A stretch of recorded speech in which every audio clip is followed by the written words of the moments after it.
Mr. Revalo, kanina, nandito ako kanina, umakyat na ako. Pagbalik ko rito, nakatungo ka pa rin. Sino ba talaga kausap mo dyan? Buksan mo yung mic. Wala po, Your Honor. Meron ka ba abogado? Yes po, Your Honor. Ikaw ang may-ari ng Wawaw. Opo, Correct? Your Honor.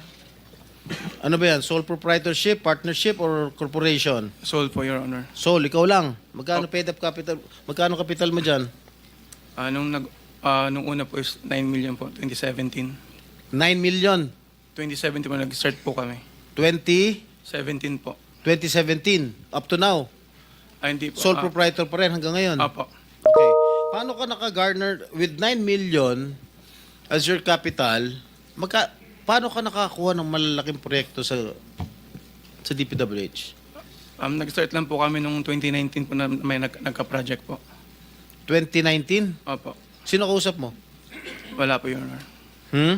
Wala po. Wala kang kausap? Wala po. Okay. Involved ka sa Ghost Project? Your Honor, I invoke my right to self-incrimination, Your Honor. Ano nga? Pakiulit. I invoke my right for self-incrimination, Your Honor. What?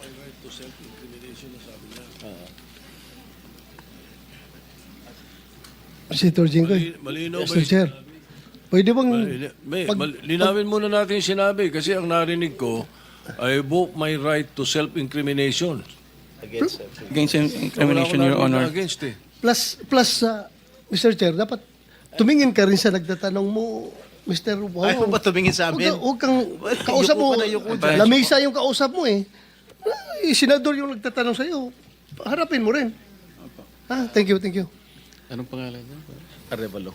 Mr. Arevalo, meron kang abogado? Yes po, Your Honor. Is he here? He can give you legal advice. Yes po.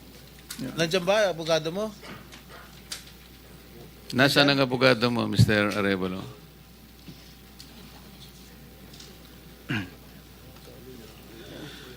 Nasagot ko po, Your Honor.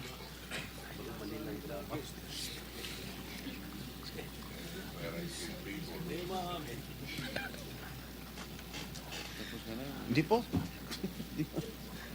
Tinatakot ka lang, Mr. Hmm.